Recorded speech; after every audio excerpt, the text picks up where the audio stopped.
Hello, wonderful moms and momtrepreneurs. So I am Jody the mom from lifeunboxed.blog, and I am so glad you are joining us for this conversation today. So I started this segment called Inspiring Moms because I wanted an excuse to meet other moms who are doing what I'm doing. They're homeschooling their kids and they're running a business, whatever that looks like. And so today I sit down with Amy Sloan from Humility and Doxology. And we really talk the whole gambit. We talk about homeschooling styles, how do you recharge as a mom, a business, what's the best business advice. So we cover it all. So Amy is a second generation homeschooler. She currently homeschools her 5 kids and they're 7 to 17. So she's got that wide range. She writes at Humility and Doxology, and she is the host of the podcast Homeschool Conversations with Humility and Doxology. So I so enjoyed this conversation, and I hope you are inspired by it. So let's get into the show.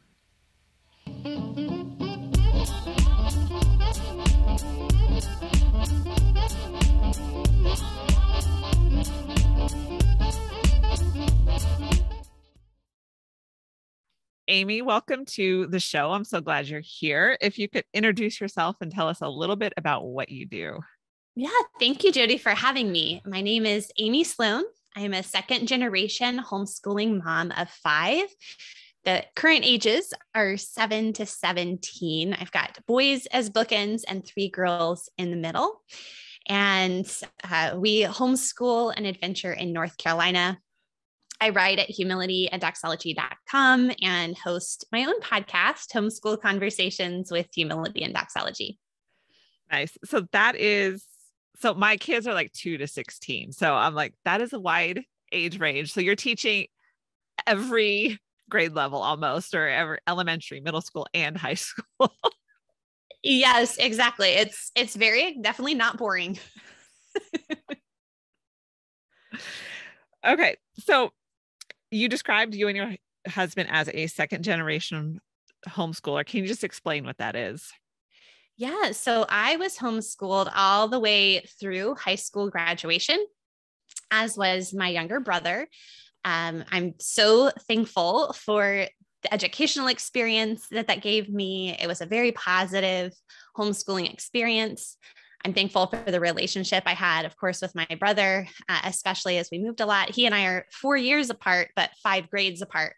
And so I really feel like homeschooling gave us an opportunity to have a relationship that we probably wouldn't have had in a traditional school setting, because we just would not have been in the same schools probably a lot of the time. Right. My husband was homeschooled through 7th grade and then went to his local public school for 8th through 12th grade. So really owe so much to both my mom and my mother-in-law and all those other homeschool pioneers who did this thing like before the internet, before there were so many resources. And like a lot of times, I have friends whose parents were like going before judges, making, a case for why homeschooling should be legal. And so our generation of homeschoolers, whether you were homeschooled before or you're the first one in your family to do it, we owe so much to those trailblazers who were willing to do something when people literally thought you were crazy. Yeah. My sister and I are second generation homeschoolers too. And so I remember talking with a teacher a few years back, and she's like, yeah, there wasn't a lot when you were homeschooled. I'm like, okay, you just insulted me twice. You called me old. And there's a lot more than people realize, but it is true. Like there are so many people who blaze the trail for us. So let's myth bust a little bit. You and your husband were both homeschoolers, but yet you got married. How is that even possible when homeschoolers are so unsocialized? No, we just didn't know how to talk to each other. Actually, there probably were some awkward moments, but that had nothing to do with homeschooling. That's just normal. That's just normal. So we actually met at our local church, and that is how we met and got to know each other. And Yeah. So it was kind of crazy a little bit, just like everyone's story is a little bit unique and different. But yes, we were perfectly capable of having happy, productive adult lives, falling in love, starting a family, all those good things. So how long have you guys been married now? This summer is 18 years. Yeah. Okay. Nice. So we've been married. Yeah. It'll be 19 years in the fall. So it's a lot of never a dull moment. I know. I feel like I'm starting to be an oldly wed. When we were first married, we were like our people in our church. We were like, "Oh, y'all are the happy young couple." Because I mean, we were just I was totally Twitter pated, and and I'm like, I still think of myself as that like happy couple. I still really love my husband. I'm still Twitter pated, but I guess we're kind of too old to be the young couple anymore.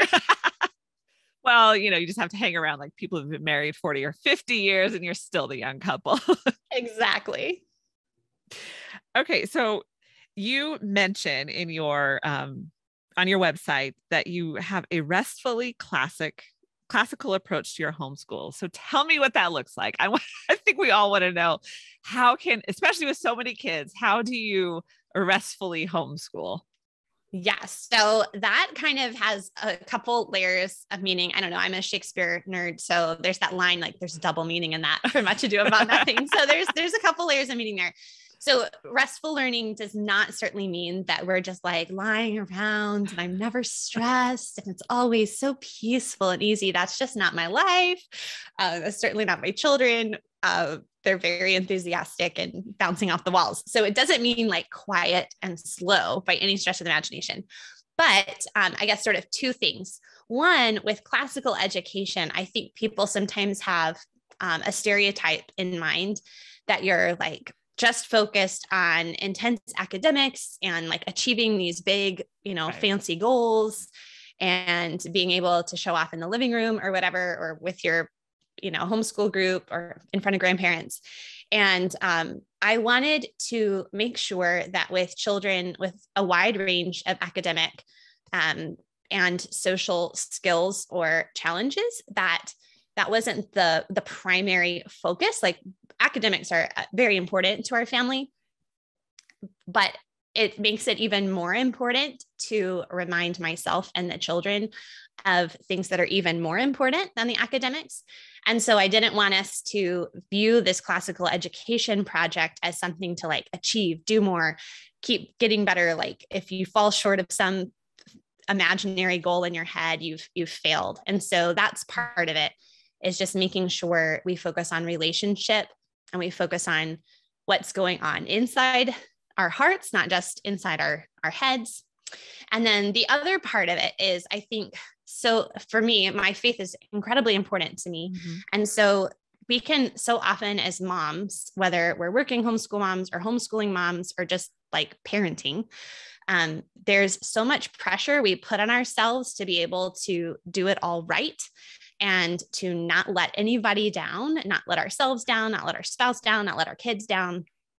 And we're just setting ourselves up for disaster, because either on the one hand, we'll constantly be realizing how far short we fall. And so then we're like despairing, is all terrible. Or we compare ourselves to other people and we're like, oh yeah, look, what a great job I'm doing. And then we're proud and completely nasty. And that's not healthy either. And so I have found that being able to rest in the work of Jesus has tremendous value for my heart and for the way I parent my children, the way I homeschool my children, to realize that he already did all the good work for me, right, so that I don't have to do more to make God happy with me or make my family happy with me. And I can kind of start with that as my identity and then move forward from there. Like I can work from that place of, I already have an identity. I don't have to make that myself. Right. So on the practical side, then what does your, I guess, day look like? I know days can change. So just in general, like kind of what does your ideal day look like? Oh, my ideal day. Wouldn't that be so nice? Well, first it would start with coffee in bed. No, that's not my ideal. So day. reality. I mean, that would be my ideal. Yeah. So in our family, one of the things that's really been valuable is we start the day together.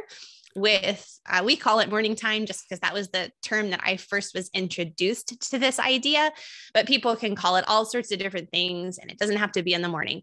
But it's been incredibly valuable for us all to come together across the age ranges and focus on the things that are true, good, and beautiful. So we have poetry and Shakespeare, good books, scripture memory that we're doing together, singing that we're doing together. And we just have this time where we have a shared family culture, that shared family time together.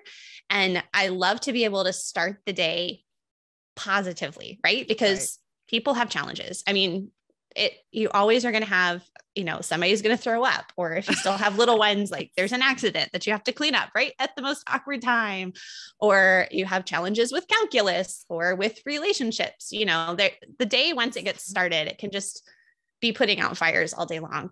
So to be able to start the day with things that bring us joy and a shared like inside jokes together, that's been really helpful. I feel like it just starts the day well. It reminds us of what is most important in our homeschool. And then as the kids have gotten older, I think also part of this restful approach to learning is teaching them independence, not dumping that on them when it's too much, but over time, gradually giving them more and more charge of their schedule, their education. And so from the very beginning, I arrange our homeschool plan in that way, where instead of me writing out every day specific page numbers linked to like Tuesday, children are given a week at a glance with freedom and flexibility within that to make some of the decisions themselves. So like if by the end of the week, I expect 3 reading journals, they get to make some choices of when they do that reading journal page during the week. And so being able to facilitate and encourage and nurture that ability to be independent learners, I think is so valuable and has been a big help in our homeschool. Not that it always goes well. I mean, sometimes you're like, wait, does that mean you haven't done that in a few weeks? All right, time for mom to come back in and bring back that freedom. Like if you can't use the freedom well, then we're going to go back to the training level. But over time, I've seen it really bear fruit with my older kids. Yeah, I think it's like a burden has lifted off your shoulder when you can give them their schedule and they can go through and like, okay, I did it. I accomplished it. It's like, yes, that was my success with my second grader who's going to be third grader this year. It was like to get him more into that independent flow. And I'm like, it worked. So it's like one of those parenting wins that didn't take too long to get to. It was awesome. So how do you promote the wonder-filled exploration in your day-to-day homeschool as well? So this is one of the things I think is so important and is a gift we really have as homeschoolers, because we're able to be there, first of all, modeling this excitement and delight. Like, wow, look at that worm on the sidewalk. Like just taking that moment, we have that space to just take a second and show enthusiasm and delight to our children with any subjects that we're learning. And I think being able to have that attitude of joy and curiosity, asking questions, I think it's really related to this idea of humility, like not thinking we already know everything or already completely understand the world, but like seeing it as like almost this mystery that we can explore and learn from. And so one part of this wanting to encourage wonder is modeling that myself. So not being bored with what we're doing. Even though you've done it like 5 times now. Right. Yeah. It was a little harder the 5th time teaching the 5th kid to read. I was like, okay, can we please get past the like sounding each letter out stage? Yes. But I'm not saying it's always easy, but also showing them that sometimes it has nothing to do with what I'm teaching them. Like mom's curious about something. Mom wants to learn something. Right. Mom doesn't know how to do this technology thing that she needs to figure out. So mom's going to learn and struggle through that thing too, and be excited to continue to learn. Because we often say like in the homeschool world, it's like, oh, we're going to raise lifelong learners, right? That's our goal. But if they don't see us pursuing lifelong learning, they're going to really learn more from what we actually model for them than from what we say to them. So yeah. And I think also just, bringing in a little bit of the silliness, I think can also bring some wonder, like not taking ourselves too seriously, not taking the subjects too seriously, like playing with the words, playing with the subjects. And I don't necessarily mean literal play games because I'm not a game person, but just having a playful approach, and interested. I am willing to be interested in pretty much anything. So I think that does a lot for promoting wonder in our homeschool. Right. To get to that lifelong learning. So then how does that flow? Because you're a homeschool mom of 5 and you're homeschooling all 5 still. I know one is 17. So I'm assuming they'll be is it a boy at Yeah, so your oldest? he's going to be a senior, and he's doing Okay. dual enrollment and part-time work. So I'm more like his mentor and his let me get you places person than directly teaching him at this point. So, but with all 5 of the kids, you decided to start a business. So how, as being a podcast host and a blogger. So tell us about the business. Yeah, we'll just start with that. I have more questions about how it integrates with homeschooling, but tell us more about like, what is your mom entrepreneur endeavor that you are doing? Yeah, so I kind of accidentally started this entrepreneurial adventure several years ago. Before I even had my own website or podcast, I started working as a virtual assistant for another homeschool writer and podcaster running her social media. And that was just really fun. And I kind of, I don't know, it just sort of was like, I was talking to someone earlier and I was like, those pools with the gradual entry, suddenly I like had started my own website. And then a few years later I had this podcast, and I turned and looked around and I was like, I think I'm a working homeschool mom. So I can't claim to have had this like big plan at the back of my head the whole time through. But it goes along with that idea of being a lifelong learner. Like, what kind of adulthood do I want my kids to see me living? And I want them to see that mom has ideas and creativity and challenges. Not that the work I do is always, fun and wonderful. Sometimes it's really hard or boring, even some of the stuff. But I want them to see me doing that too, and pursuing a unique opportunity that I have. And so I think I have come to really appreciate the opportunity I've had to do some of these things. I still do my virtual assistant work now, Okay. and run my blog and my podcast, and to be able to try to still prioritize the homeschooling itself, especially since my work is about homeschooling. I don't want to like write about homeschooling and not actually homeschool. I like do a good job of homeschooling. I would feel pretty hypocritical about that. So I try to prioritize with my time, like make sure I'm doing those things first, and then fit my work into some of those other fringe hours. But I've been able to make it work because it's important to me, and we find time for the things that are important to us, right? Which tends in my house not apparently to be cleaning the house. That must not be very important to me. I never have time to do it. Well, when we get to like, this is the 3rd time we're picking up the family room today because my toddler is just a whirlwind. I'm like, I'm done. Then my husband comes home from work. He's like, what happened? And I'm like, you should have seen it earlier. Like we've done it 3 times now and I'm just done. Yeah. Sometimes I'll like tell my husband, if he's not here, I'll be like, look, I just want you to know at 3:23, it is clean. When you get home, it will look like I have not done anything. But I need you to know there was a moment where it was clean. I need to do that. I need to do that one. So I didn't realize you were a virtual assistant as well. Like that's what I am too. So I do virtual assistant, and then I have like 2 businesses where it's virtual assisting, and then I do the blog and podcast with, to help moms homeschooling and doing the business. So what services do you provide as a virtual assistant? So I do social media scheduling and marketing. So Facebook and Instagram. Okay. Yeah, it's really fun. I enjoy it. It feeds my love of silly memes. Those are the best. Exactly. So how many hours would you say that you spend a week between both of your businesses? Probably about 20 Okay. I mean, at least, and I mean, it depends a little bit week to week, Right. but I would say probably 20. I don't track. I've actually been wanting to start tracking the time I'm spending on my own work. Of course I track, my billable hours or whatever, but I might actually be doing more than that. I'm not sure, but I would say about 20. But I think I need to take it a little bit more seriously actually, and like look at what I'm actually doing myself. Like, hey, let's track your time too. It might make me more efficient. Or at least see, maybe I need to raise rates or something. Yeah. So what are some of the biggest challenges that you face as a homeschool mom and momtrepreneur? Because I know being in the same boat as you are, like day to day is kind of, you never know what you're going to get. Like,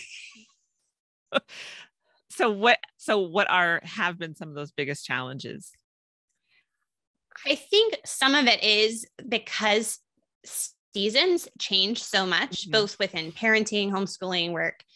I can sometimes feel like I felt like things were going so well last week. And this week, I feel like I'm letting everyone down.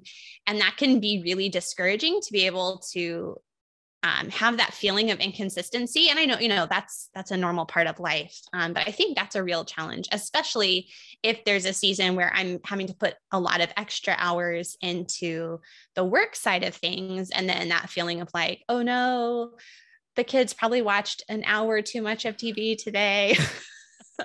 I don't want anyone to know I'm a terrible mom, that kind of thing, which again is like, you're telling yourself stuff that's not actually true. They'll be fine. That's not every day. Right. But I think that's probably a big challenge, is just being willing to go with some of those flows of seasons. And then, I mean, I just think parenting is hard. I think that's the hardest part of homeschooling. And I think that's the hardest part of being a mom who's also an entrepreneur, is just that parenting side of things. Because with homeschooling, you're always together, right? So it's all about the parenting, even when it's not. And then adding in that work side of things it can show things that are hard. It just sort of magnifies them a little bit. So it's not like the hard things wouldn't be there anyway. It just magnifies it. So I think those have been a few challenges.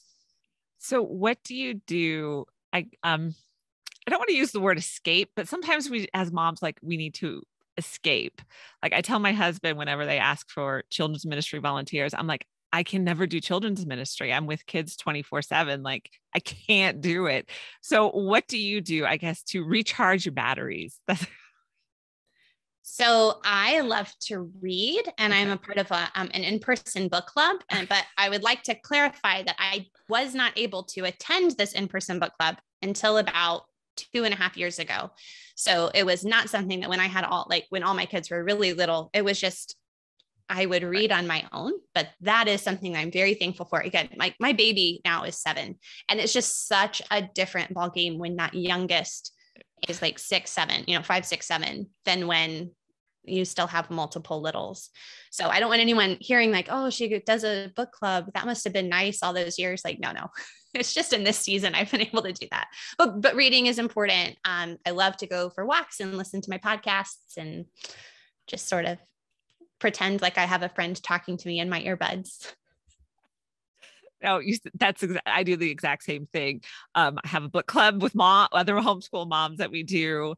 I do feel like so here's the secret. When you're a mom of teenagers, when you have teenagers in the house, you finally get to like escape to go Costco shopping and escape to do the grocery shopping. And I remember when we finally reached that point, I felt like I could dance down the aisles because it was so much easier to shop by myself than to shop with 5 kids.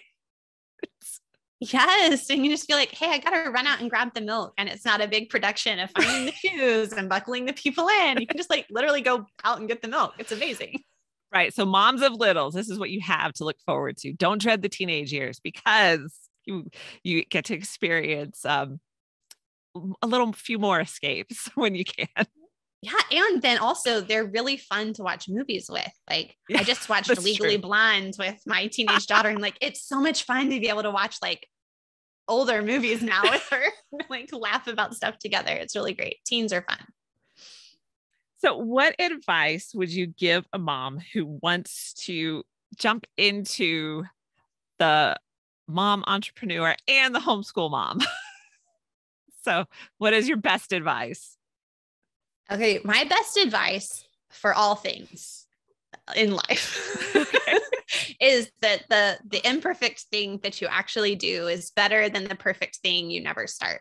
And so whether it's with homeschooling and you like go listen to all the podcasts and read all the blogs and you like get all the catalogs and you like decide you're going to do this amazing, huge, incredibly big thing, and then you burn out and you fall short of this expectation you set in your mind, and you think, well, I guess that was too hard. I can't keep doing it. Mhm.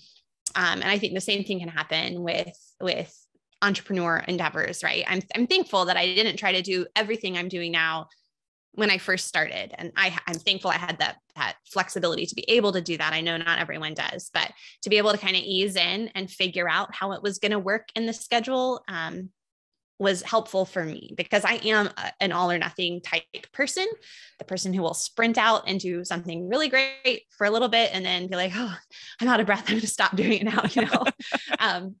So I think that would just be my biggest piece of advice is don't try to do everything all at once. Don't set yourself up with this like ideal perfection that you're just not going to be able to do. And then you'll be stymied by that perfection. Like, well, if I can't do it perfectly, I don't even want to start. Just be willing to start something and do it imperfectly and mess up, pick yourself back up and keep going because you learn and you get better over time. You learn in ways that you can't possibly, like, you don't even know what you don't know before you start. Right. And so That is so true. yeah. Yeah. No, I had to write down that quote. I'm going to have to use that one. I say it all the time. People are probably tired of me saying it, but I'm like, no, but really. No, but it is because I am more like, I would love to just keep researching and reading and like I could keep figuring things out for the next 20 years and never actually do something. Because I'm still figuring it out. So, yeah, I'm going to have that down.